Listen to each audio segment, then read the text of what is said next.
बिस्मिल्लाहिर्रहमानिर्रहीम। मैं शाहिद महमूद एडवोकेट अपने YouTube channel Mehar legal aid and co पे हाज़िर खिदमत है। आपके लिए हम इस चैनल पे कानूनी नकात पे रहनुमाई करते हैं। आप चाहे पाकिस्तान में हो, बैरून मुल्क हों, आप किसी भी क्यूरी पे अपना कोई भी क्वेश्चन पूछ सकते हैं। इंशाल्लाह प्रॉपर रहनुमाई की जाएगी। और अगर आप हमसे रब्ता करना चाहें तो स्क्रीन पे मेरा व्हाट्सएप नंबर है। आप वॉइस मैसेज के ज़रिए, टेक्स्ट के ज़रिए आप हमें रब्ता कर सकते हैं। इंशाल्लाह बर वक़्त जवाब दिया जाएगा। थैंक यू जी। अब बढ़ते हैं अपने मेन टॉपिक की तरफ।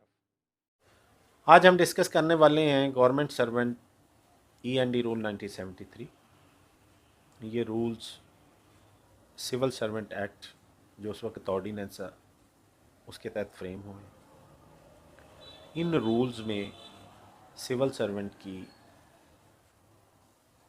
कैसे प्रोसीडिंग होती हैं, डिसिप्लिनरी प्रोसीडिंग कैसे होनी है, वो सारा डिस्कशन में लाया गया। किसी भी सिविल सर्वेंट को उसके अनलॉफुल एक्ट पे ऐसा एक्ट ऐसा अनलॉफुल एक्ट जिसको लॉ ने अनलॉफुल कहा हो, जिसको रूल ने अनलॉफुल कहा हो, उस पे अगर कोई कॉम्पिटेंट अथॉरिटी आफ्टर अडॉप्टिंग दी प्रिस्क्राइब्ड प्रोसीजर उसको दो किस्म की पेनल्टीज़ इम्पोज कर सकती हैं। एक माइनर पेनल्टीज़ हैं और दूसरी मेजर पेनल्टीज़ हैं। सबसे पहले जानना ये ज़रूरी है कि वो ग्राउंड ऑफ पेनल्टीज़ क्या हैं। रूल 3 में वो ग्राउंड्स ऑफ पेनल्टीज़ बताई गई हैं। इनएफिशिएंट हो बंदा, उसको कोई सज़ा दे सकती है अथॉरिटी। मिसकंडक्ट उसने कोई कमिट किया हो, या वो करप्शन में इस तरह इन्वॉल्व हो कि उसकी सोर्स ऑफ इनकम से उसका लाइफस्टाइल मैच ना करता हो। इन हालात में किसी भी सिविल सर्वेंट को after serving a show cause notice, personal hearing and regular inquiry if required करने के बाद कंपिटेंट अथॉरिटी उसको माइनर या मेजर पेनल्टी इम्पोज कर सकती है। माइनर पेनल्टीज़ में कौन कौन सी पेनल्टीज़ शामिल हैं? माइनर पेनल्टीज़ मोस्टली ऐसी पेनल्टीज़ हैं जिसमें किसी भी सिविल सर्वेंट को आने वाला बेनिफिट रोका जाता है, जैसे with holding for specific period promotion और इंक्रीमेंट। किसी भी सिविल सर्वेंट को अगर ऐसी सज़ा दे दी जाए तो उसकी होने वाली प्रमोशन या मिलने वाली इंक्रीमेंट उसकी रोक दी जाए तो ये माइनर पेनल्टी होगी।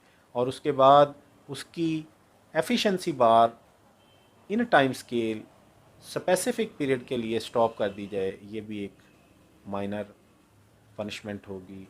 अगर कोई उसने डिपार्टमेंट को लॉस किया है तो उसकी पे से, उसके बेनिफिट से अगर कोई रिकवरी की जाती है तो वो भी माइनर पनिशमेंट होगी, माइनर पेनल्टी होगी।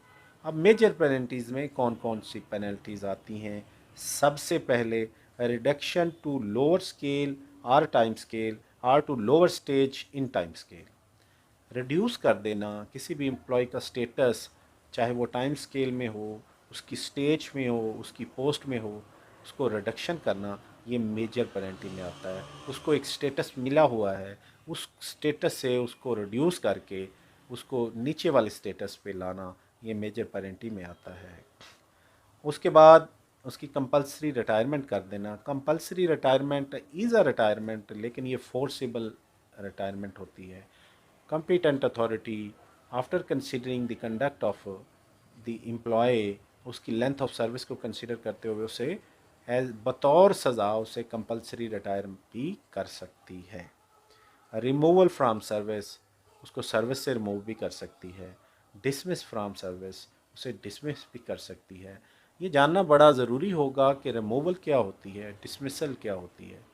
रिमूवल फ्राम सर्विस ज़रा लाइटर मूड में होती है, डिसमिसल की एग्रीगेशन ज़्यादा होती है।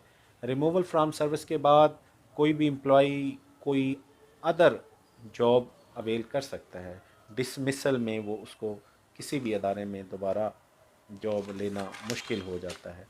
इसी तरह आगे इसमें इंक्वायरी प्रोसीजर प्रोवाइडेड है।